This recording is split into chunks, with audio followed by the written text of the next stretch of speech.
I had been assigned to Queen Aelris Velkinsorn for 11 days before the morning everything broke open, and by the end of the third day, I had already decided she was the most self-contained person I had ever stood beside.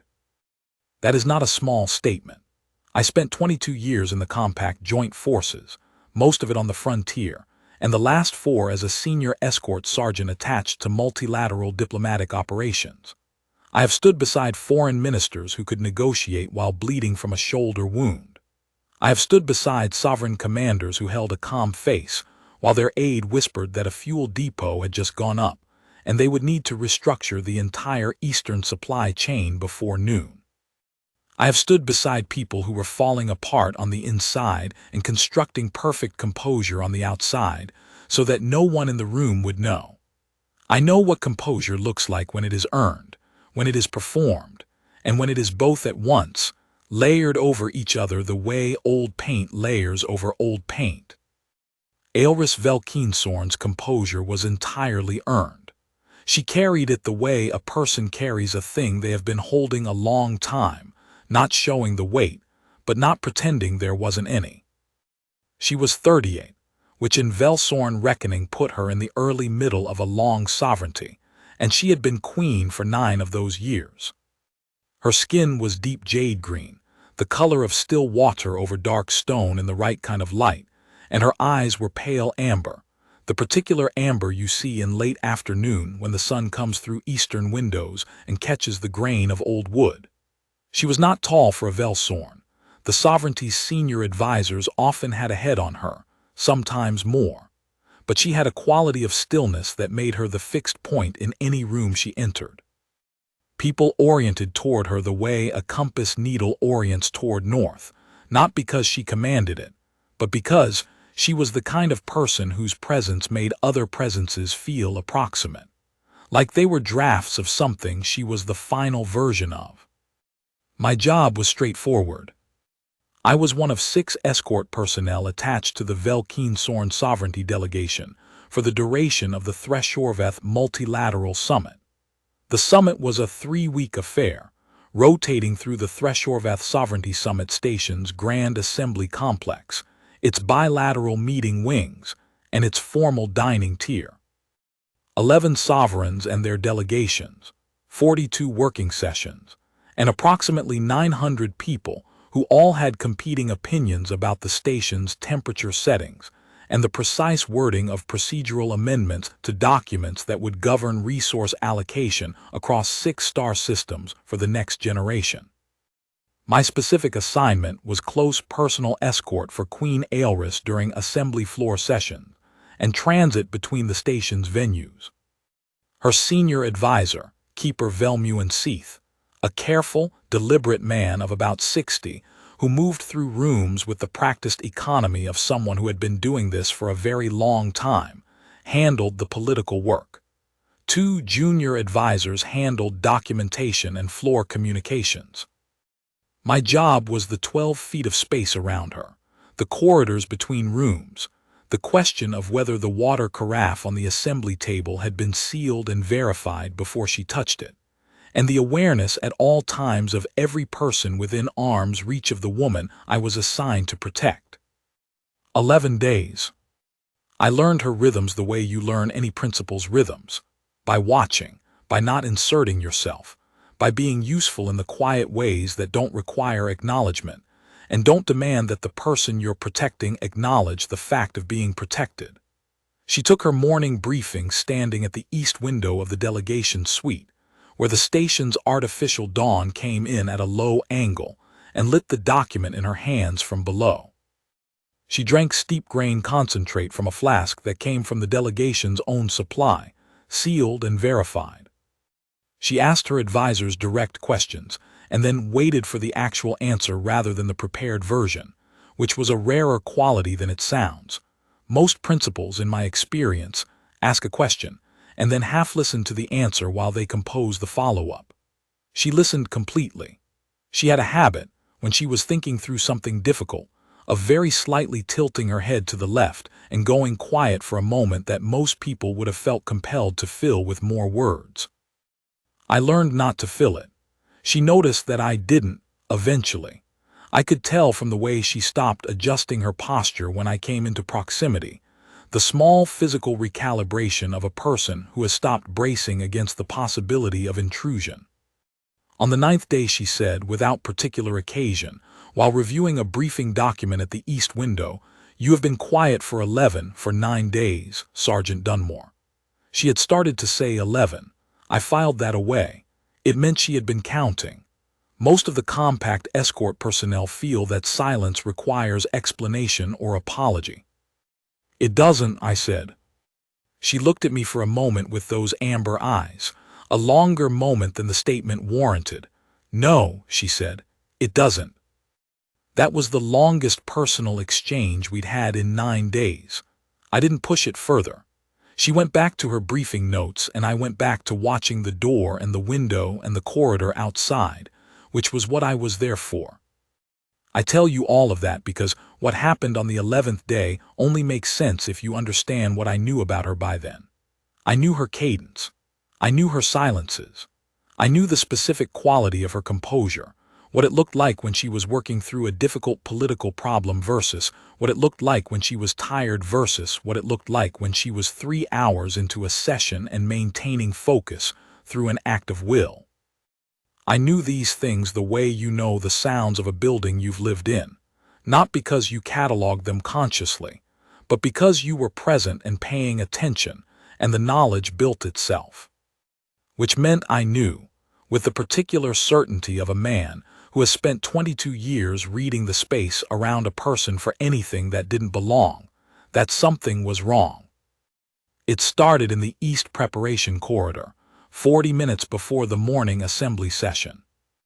The preparation corridor was a long, high-ceilinged passage behind the main assembly floor, where delegations gathered before taking their floor positions.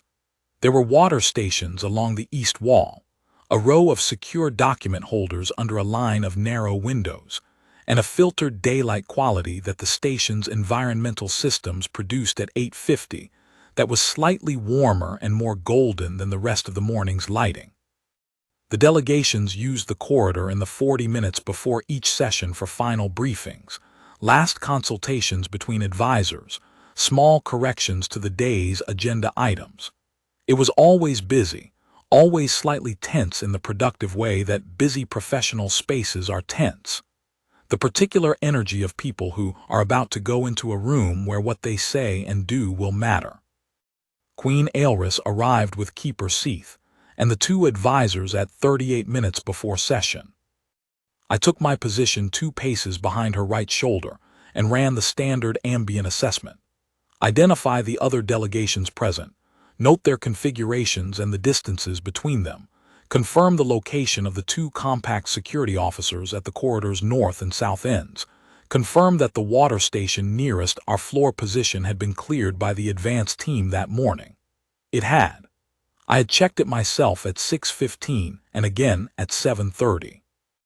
She went to the document holder assigned to the Velkeensorn delegation and began reviewing the morning's amended agenda, which Keeper Seath had flagged the previous evening, with 2 items added late under Chancellor Orvath's authority on behalf of the Velthar delegation.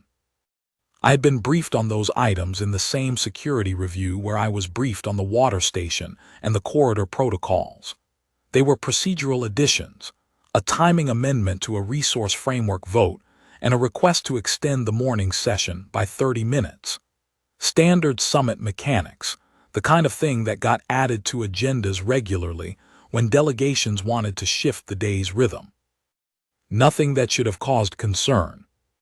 She read through the agenda, and I watched her hands. The hands were steady. That was not what told me something was wrong. What told me was the eyes. The amber quality had shifted. Not dramatically. If you hadn't spent 9 days watching her, you would not have caught it. You would have seen a queen reviewing a document in a preparation corridor, and you would have seen exactly what she wanted you to see. Competent, composed, prepared. But I had spent 9 days watching her, and I caught the quarter-second delay between her gaze landing on the document and registering what was there. I caught the way her responses to Keeper Seath's low-voiced questions arrived a half-beat late, Not late enough that Seath noticed, not late enough to look like inattention, but late in a way that was not her. She had a response time that was almost reflexive, the kind built by years of working through briefing documents at speed. This was not that. She was fighting something. She was fighting it very well. She had probably been fighting it for some time before I stepped into the corridor and started watching. I ran through the morning sequence in my head. She had eaten breakfast in the delegation suite.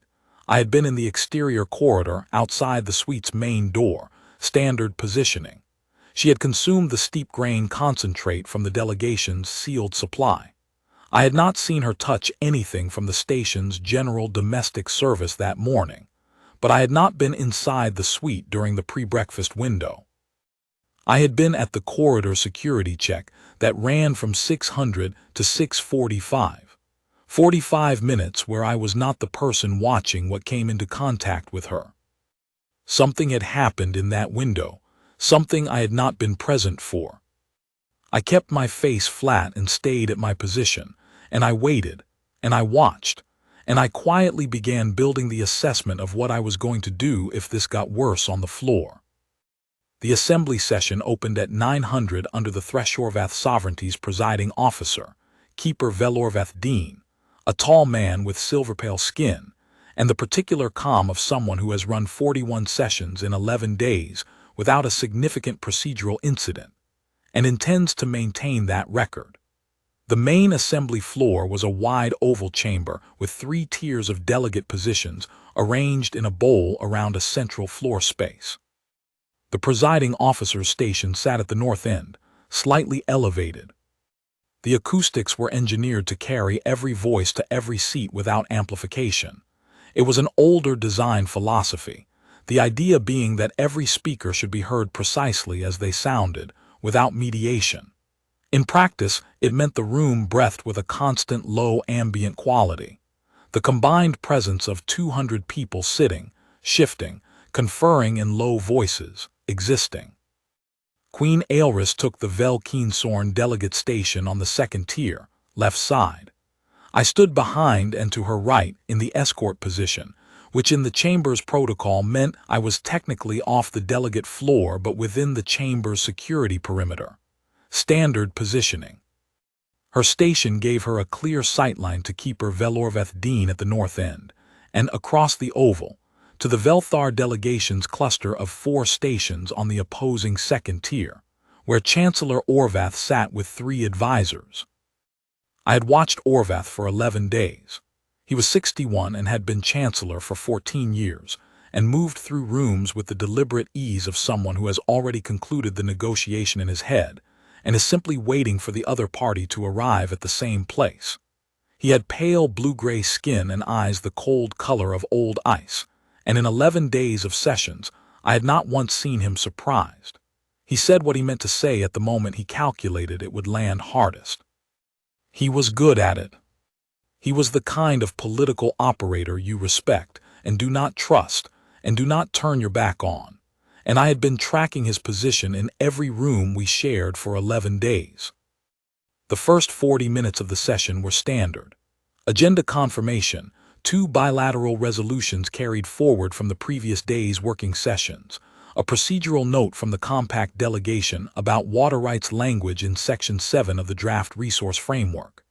Aelris spoke twice, both times with precision and brevity, but I was watching her, and the half-beat lag was still there, and it was not improving.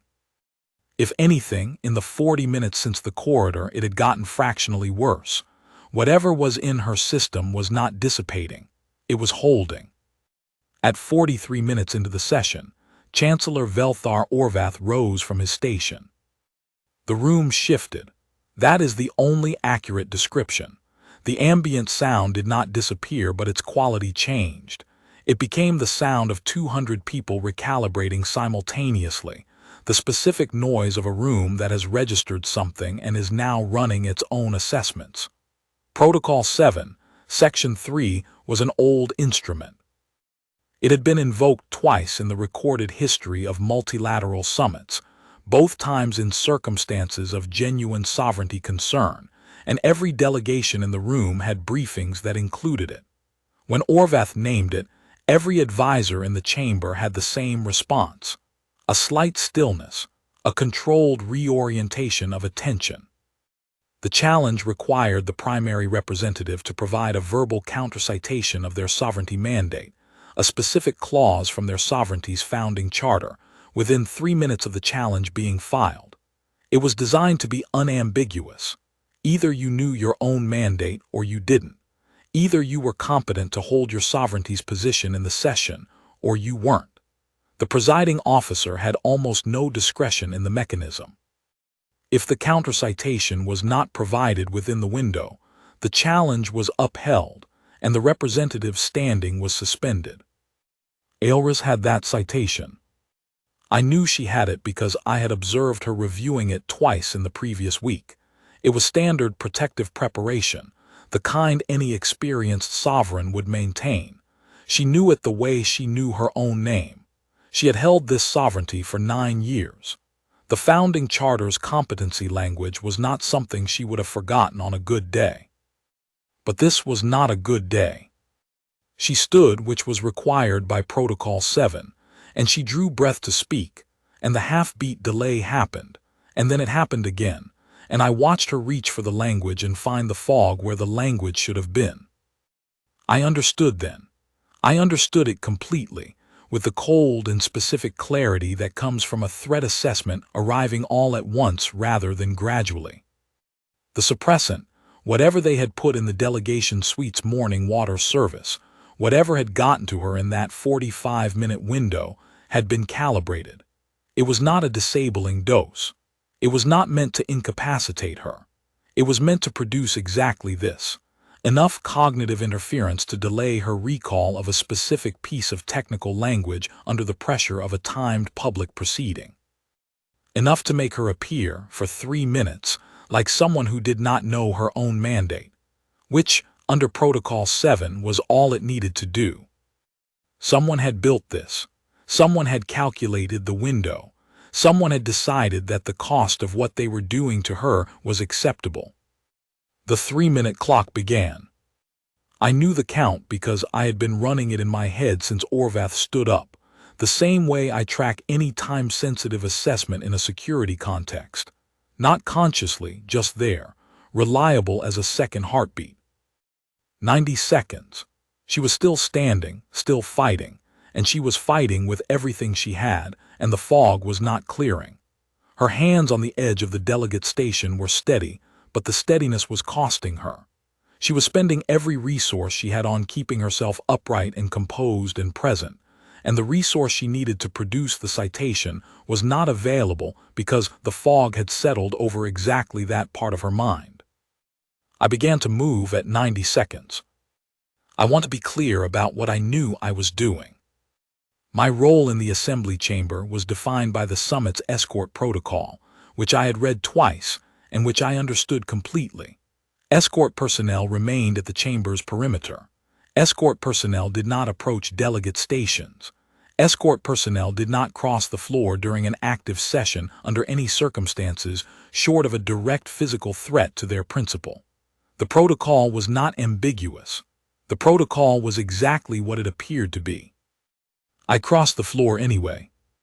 8 steps. I counted them without intending to. The ambient sound in the chamber changed as I moved, not silence yet, but a compression, the sound of a large room contracting around a single unexpected thing.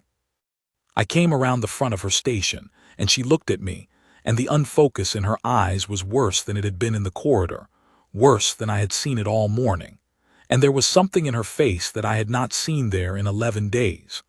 A very small, very controlled expression. The expression of a person who has been managing something alone for a long time and is approaching the limit of what alone can manage. I put my arms around her. Not a grab, not a brace.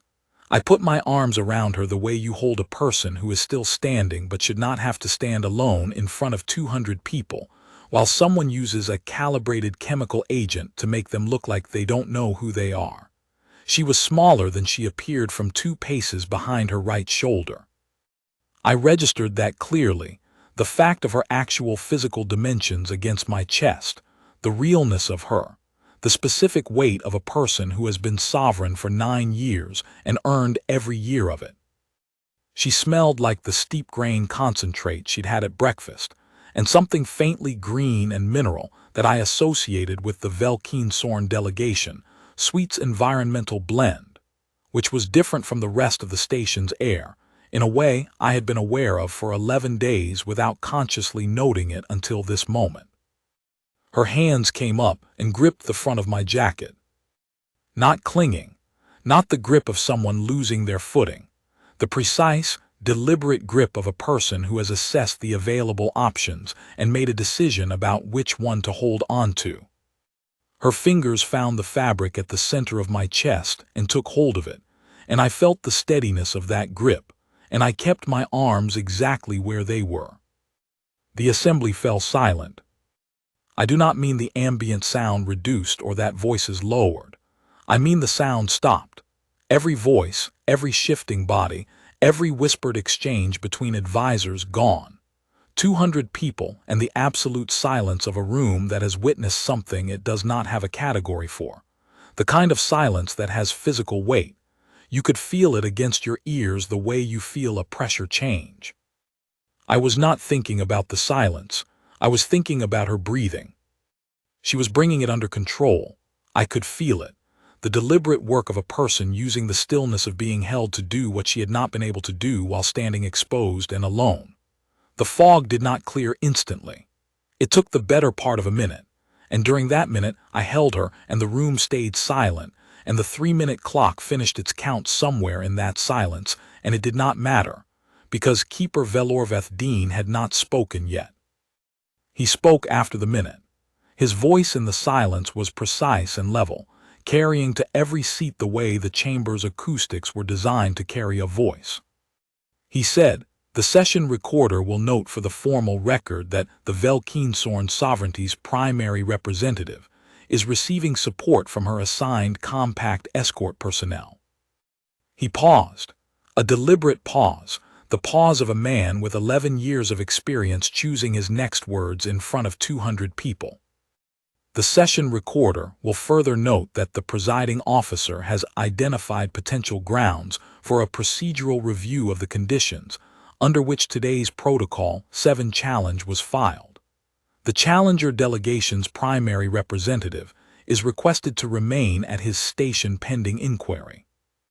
Chancellor Orvath said nothing. What he said exactly was silence. Not a procedural counterargument, not an invocation of the 3-minute window, not a request for the presiding officer to clarify. Nothing. The most significant thing about Orvath's silence in that moment was what it told me. He had calculated for a scenario where Aelris remained alone on that floor. He had not calculated for a scenario where she wasn't. The mechanism he had built required her to be standing by herself, visibly unable to produce the citation, with no one in range to change what the room was watching. He had not accounted for a compact escort sergeant who had been watching her for 11 days and who was no longer willing to stay at the perimeter. The silence in the chamber had not been created by Keeper Velorveth Dean's statement. It was already there. His statement was the formal acknowledgement of something the room had already understood. Because here is what 200 people saw. They saw a human guard, broad-shouldered, gray at the temples, plain compact escort jacket with 22 years worn into the cut of it, step across a delegate floor in clear violation of assembly protocol. They saw him put his arms around his queen without any hesitation in the movement and without any performance in the gesture. They saw her hands grip the front of his jacket. And they saw the room in which someone had carefully arranged for her to be isolated and exposed and stripped of her, standing in front of every sovereignty in the summit. They saw that room fail because of one person who had decided that staying at the perimeter was not acceptable. It did not fit the calculations they had all been running. It did not fit the procedural architecture within which Orvath had filed his challenge. It fit something else. Something that lived below the level of assembly protocol and sovereignty law, something that all 200 people in that chamber recognized even if they could not immediately name it. The fact of one person refusing to watch another person stand alone. There is a reason the room went silent. It was not shock exactly, though there was shock in it. It was something quieter, something like recognition. Aelris's breathing steadied. I felt the change in the quality of her stillness, the shift from the stillness of a person holding themselves together by will alone to the stillness of a person who has found the footing they needed. Her grip on my jacket did not loosen immediately. She gave it another 30 seconds. I think she was not using the 30 seconds for the physical support anymore. I think she was using them to let the fog clear to the level she needed, to find the specific clause in the specific article in the founding charter that she had reviewed twice last week, and that had been temporarily beyond her reach. When she let go, it was a precise and deliberate action. She released the fabric, straightened her shoulders, and turned to face the chamber. She said, in a voice that reached every seat in the oval without any visible effort, "Presiding Keeper, I will provide the counter-citation now." She provided it. Every word, every clause, every article number, every subsection in sequence, in the exact formal register that the sovereignty's founding charter used. She spoke it the way she spoke everything, with precision and without performance. And when she finished, the only sound in the room was the session recorder's instrument completing its notation. Keeper Velorveth Dean said, "Counter-citation accepted. The Protocol 7 Challen is suspended pending presiding officer review of the circumstances under which it was filed." He looked at Orvath Station. "The Challenger delegation's primary representative will hold." I had moved back to my escort position. I was 2 paces behind her right shoulder, where I had been for 11 days, and my jacket had 2 small creases in the front where her fingers had gripped it, and I did not straighten them. The session continued. I will not pretend the remaining 2 hours were unremarkable. 200 people who have just witnessed something they did not anticipate are not capable of unremarkable proceeding, and the ambient quality of the chamber for the rest of that morning was different from any session I had attended in the 11 days prior. Quieter in a way that was not about volume, more deliberate, as though every person in the room was being slightly more careful about what they said and how they said it, now that they knew what was possible in that space. But the session continued. The agenda moved through its items. Aelris spoke 4 more times over the remaining 2 hours, each time with the full precision and authority she had brought to every previous session, and each time the chamber listened with a quality of attention that was different from how they had listened before. Chancellor Orvath did not speak again. Afterward, in the south anteroom off the assembly floor's exit corridor, Keeper Seath guided the 2 advisors out and left Aelris and me the room without being asked. He had assessed the situation accurately, as he assessed most situations, and he understood what was needed. The south anteroom was a small rectangular space with a narrow window on the south wall and a pair of document holder stations that were not currently in use. The station's ambient light here was neutral, neither the warmth of the preparation corridor nor the engineered quality of the assembly chamber, just functional light in a room that existed to be passed through. She stood at the narrow window for a while. I stood near the door. We had not spoken since the floor. I did not know whether I was about to be thanked or rebuked. Both were possible. Protocol violations by escort personnel, regardless of outcome, were subject to formal review. I had crossed the floor in front of 200 delegates. Whatever happened next, that was in the record. She said, without turning from the window, "They will find the suppressant in the morning water service for the delegation suite. The inquiry into the domestic service staff assignments will trace it to a contact made by a member of the Velthar Chancellor's office, most likely within the last 5 days." "Yes," I said. Keeper Seath filed the grounds for inquiry before the session opened. He noticed the same thing you noticed in the preparation corridor. A pause. He had no instrument to interrupt a Protocol 7 proceeding without giving Orvath a procedural counterargument. A delegation advisor cannot intervene in a competency challenge on procedural grounds. It reads as confirmation that the primary representative requires management. Another pause. You had an instrument. I had the protocol violation, I said. You had the only action available that the Assembly's procedural architecture could not process as a counterargument to the challenge, she said. A guard holding his principal is not a procedural event. It is a fact. The session recorder noted a fact. The chamber witnessed a fact. Orvath had no mechanism to file against a fact. He had built his instrument for a specific scenario, and you changed the scenario. She turned from the window. The amber eyes found me across the anteroom and stayed there. I want to be precise about something, she said.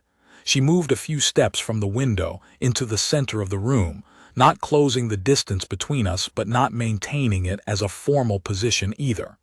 You did not cross the floor because you calculated that it would work. No, I said. I could see your face when you moved. You crossed the floor because you could not remain at your post and watch it happen. She was right. I had not calculated anything. I had reached a point, somewhere around the 90-second mark, where remaining at the perimeter had become impossible in the same way that certain other things become impossible, not through reasoning but through the simple fact of being the person you are, in front of the thing you are in front of. I had been watching her for 11 days. She was real to me in a way that superseded the escort protocol, and the room had been preparing to let something happen to her that she had not earned and could not prevent on her own, and I had not been able to stand there. There was no more complicated explanation than that. I want to ask you something, she said, and I want you to answer it honestly rather than in the way that is correct for the circumstances. All right. She was quiet for a moment.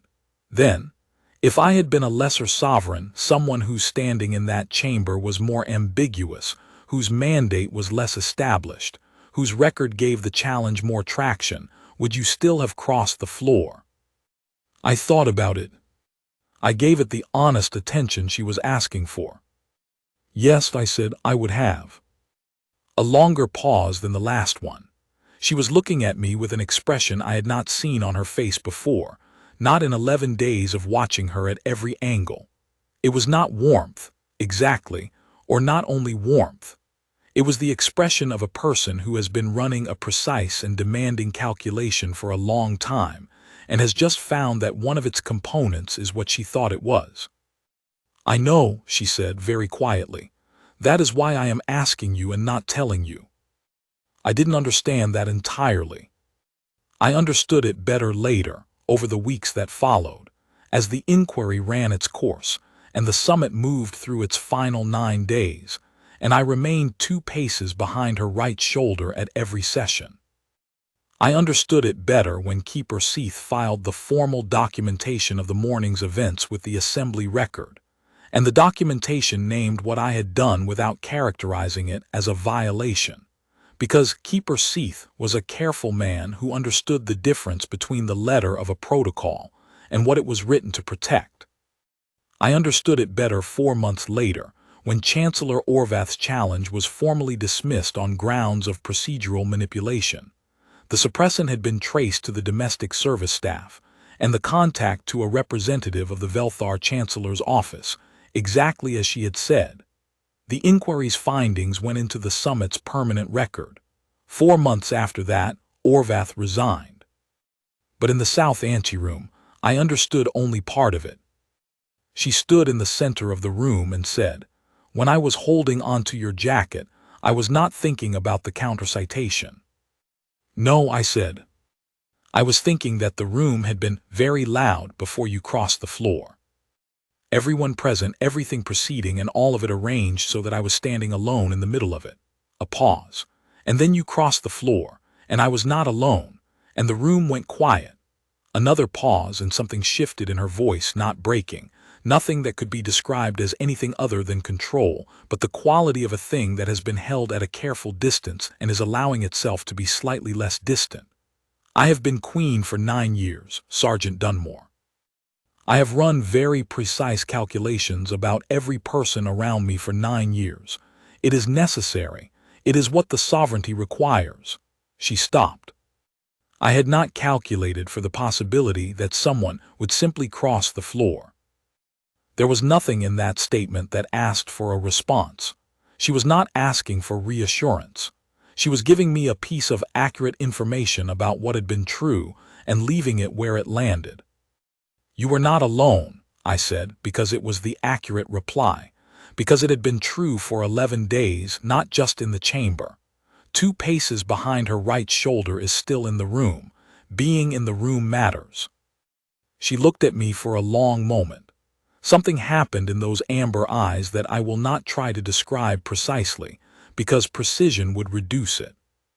It was warm, and it was careful, and it was the warmth of something that has been kept in reserve for a long time and is deciding, very slowly, in a small anteroom on an ordinary afternoon at the end of a difficult morning, whether the space is safe enough to let it exist openly. My escort assignment concludes with the summit, she said, in 9 days. Yes. After which, under standard multilateral protocol, you return to the Compact's diplomatic operations pool. That is the standard arrangement, I said. She was quiet for a moment, looking not quite at me and not quite away from me, a quality of attention that was going somewhere she was deciding about. The Velkinsorn sovereignty does not currently hold a standing arrangement with the Compact for protocol escort services beyond summit frameworks, she said. Such arrangements are established through a standard inquiry filed with the Multilateral Operations Office. They require the requesting sovereignty to specify the operational scope and the personnel qualification profile. She stopped. They are, as a matter of procedure, straightforward to establish. Yes, I said, they are. If appropriate personnel were available. I looked at her. She looked at me. The south anteroom was completely quiet. Through the narrow window, the station's external corridor moved through its afternoon business, entirely uninvolved in what was happening in here. I am available, I said. Something happened in her face. Not a smile, not quite. Something more precise than a smile, the specific expression of a person whose calculation has resolved in the direction they had, carefully and without admitting it, been hoping it would resolve. She held it for a moment, and then she moved toward the door and stopped 2 paces from it. Without turning, she said, "Sergeant Dunmore, your jacket." I looked down. The 2 creases from her grip were still in the fabric. I had not straightened them. Yes, I said.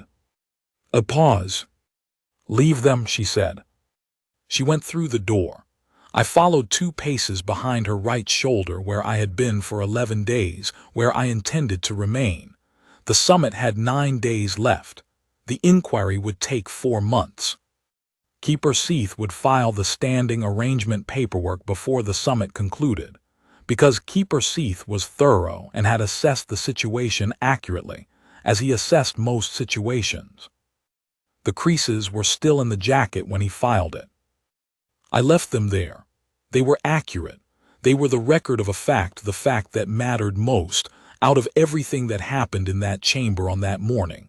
Not the challenge, not the suppressant, not the silence. The fact of her hands on my jacket, gripping it, and the fact that I had been there to grip. Everything else followed from that. There is something I did not put in any of the formal accounts of that morning, not in the session transcript, and not in the escort incident report that the Multilateral Operations Office required me to file within 48 hours of the protocol deviation. What I did not put in those accounts was the 8 steps across the floor. I can reconstruct them exactly because I count things. I have counted things for 22 years, distances, intervals, the number of individuals in a room and their positions relative to each other and to their nearest exit. It is not a habit I chose. It is a habit that built itself out of necessity and eventually became the way my mind moves through any space I occupy. 8 steps from my escort position behind the right side of her station to the position where I stood in front of her. Not a long distance. In the physical sense, nothing about what I did was difficult. The difficulty was not physical. What I did not put in the formal accounts was what I was thinking during those 8 steps. I was not thinking about the protocol violation. I was not thinking about the inquiry that would follow. I was not thinking about the 200 people watching or about Chancellor Orvath or about whether what I was doing would work. I was thinking about 9 days of watching her be exactly who she was, precise and measured and sovereign and real, and about the thing I had seen in her face at 90 seconds into the 3-minute window. The very small, very controlled expression, the one I had not seen there before. I had seen that expression on other people. Not often, but enough. It is the expression of a person who has spent a long time being the fixed point in every room they enter, the one other people orient toward, the one who does not allow themselves the luxury of being lost because others are depending on them to be found, and who has reached a moment where the cost of being the fixed point is higher than they expected it to be, and they are paying it anyway, because they do not have another option. She had been paying that cost for 9 years. She had been paying it on that floor in that chamber for 3 minutes, against something that had been put in her system deliberately, by someone who had decided that the cost of what they were doing to her was acceptable. That was what moved me across the floor. Not the protocol violation, not the calculation, not any particular tactical assessment of the situation. The specific and uncomplicated fact that I was not willing to stay at the perimeter while she paid that cost alone. I have been asked since whether I knew it would work, whether I understood that a guard holding his principal was a fact the Assembly's procedural architecture could not process as a counterargument. The honest answer is no. I understood it in retrospect, when Keeper Seath explained it to me clearly in the delegation suite that evening, with the particular patience of a man explaining something to someone who did the right thing for reasons that had nothing to do with its strategic value. At the moment of the 8 steps, I understood only that I was not going to stand there. What I understood more fully, in the weeks that followed, was what the silence meant. Not the immediate silence, the held breath of the chamber while I crossed the floor and held her. That silence I understood in the moment. It was the silence of 200 people confronting something their assessment frameworks had not accounted for, the silence of a room recalibrating. What I came to understand more slowly was the quality of the silence after, the specific way the chamber conducted itself for the rest of that morning's session, quieter, more deliberate, the ambient sounds of procedural administration carrying a different weight than they had before. I had assumed in the moment that it was the silence of people who had witnessed something strange and were processing it. I came to think later that it was something else. The silence of a room that has just been shown what it looks like when someone chooses not to stay at the perimeter, and that is now aware of the distance between that choice and the one most of them had been making. Chancellor Orvath had built his mechanism on that distance, on the reliable expectation that the people in the room would remain in their positions, that protocol would be observed, that the Assembly's architecture would proceed as designed. He had built it carefully, over several days, calibrating the dose and the timing and the procedural window with precision. What he had not built for was a person for whom the distance between the perimeter and the floor had become, at 90 seconds into a 3-minute window, simply too far. I thought about this in the 9 days that followed, during the remaining summit sessions. I thought about it during the transit corridors between venues, 2 paces behind her right shoulder, watching the 12 feet of space around her the way I had watched it for 11 days. She did not refer to what had happened. She did not treat me differently in observable ways. She was exactly who she had been, precise, measured, self-contained. But the small recalibration I had noticed on the 9th day, the one where she had stopped adjusting her posture when I came into proximity, was different now. It was quieter. It had settled into something that did not need to be adjusted away from. On the 14th day, 3 days after the anteroom, 6 days before the summit's end, she was standing at the eastern window of the delegation suite during her morning briefing, and she stopped mid-document and said, without particular occasion, "The Compact's multilateral operations pool assigns personnel on 30-day rotations." "Yes," I said. "After which point the assignment is reviewed and either extended or rotated. Standard procedure." She went back to her document. A minute passed. Then, "The inquiry into the protocol 7 circumstances will take approximately 4 months. During that period, the summit's escort arrangements are typically extended to cover any delegations involved in ongoing procedural reviews." "Typically," I agreed. Another pause. She did not turn from the window. "Keeper Seath has flagged the extension paperwork." "I know," I said. "He mentioned it yesterday." The corner of her mouth moved, very slightly, not quite a smile but the structure of one. She turned the page of her document and kept reading, and I went back to watching the door, and neither of us said anything else about it. That was how she communicated about things that mattered, I had learned. Not directly, not performatively, but in small, precise statements that she offered and then left for the other person to do something with. The clarity was always there. She never obscured what she meant. She simply offered it in a way that left the other person the room to meet her, if they chose to. I chose to. I had been choosing to for 14 days in the small, quiet ways that don't announce themselves, not filling the silences, not requiring acknowledgement, not making my presence into something she had to manage. What had happened on the floor was the same choice made visible, that was all. The same impulse, given a circumstance that required it to move. In the final session of the summit, on the 21st day, Aelris presented the Velkeen-Sorn sovereignty's formal position on the resource framework's final language. She spoke for 12 minutes without notes, with the precision that I had watched her apply to everything.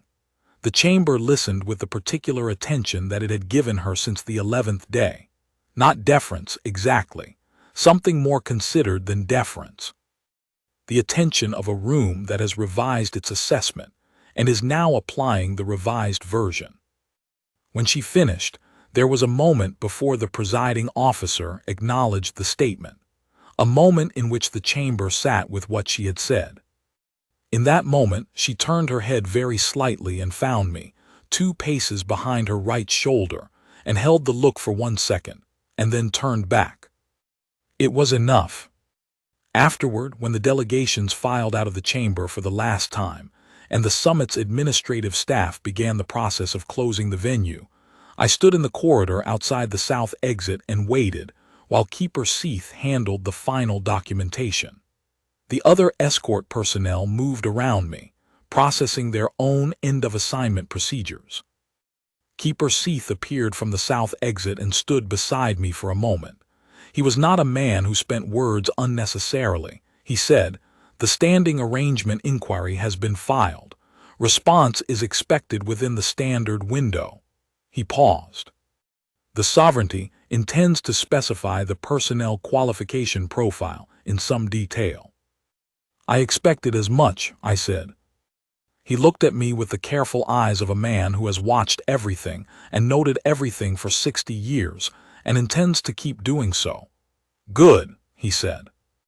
He went back through the south exit and I was alone in the corridor, and after a moment she came through the door herself, without the advisors, and stopped beside me. She was carrying a document folio under one arm. She looked, as she always looked, composed and precise and entirely herself. "9 days ago," she said, "you told me you were available." "I did." "The standing arrangement will specify a minimum engagement of 1 year," she said, "with review at the end of that period." "I understand the terms," I said. She looked at me with those amber eyes, and the warmth in them that I had seen beginning in the anteroom was fully present now, not restrained or held in reserve, simply there, the way a light is simply present in a room when the door opens. "Good," she said. She walked toward the transit corridor that led to the delegation's departure berth, and I followed 2 paces behind her right shoulder. That was where I was when the standing arrangement was confirmed 3 weeks later, where I was when the inquiry concluded 4 months after that, where I was a year after the South Anteroom, and then a year beyond that, and then beyond that. 2 paces behind her right shoulder. The same position I had been in since the beginning. The only difference was what I now understood that position to mean, which was not what I had understood it to mean when I first received the assignment. It did not mean staying at the perimeter. It never had.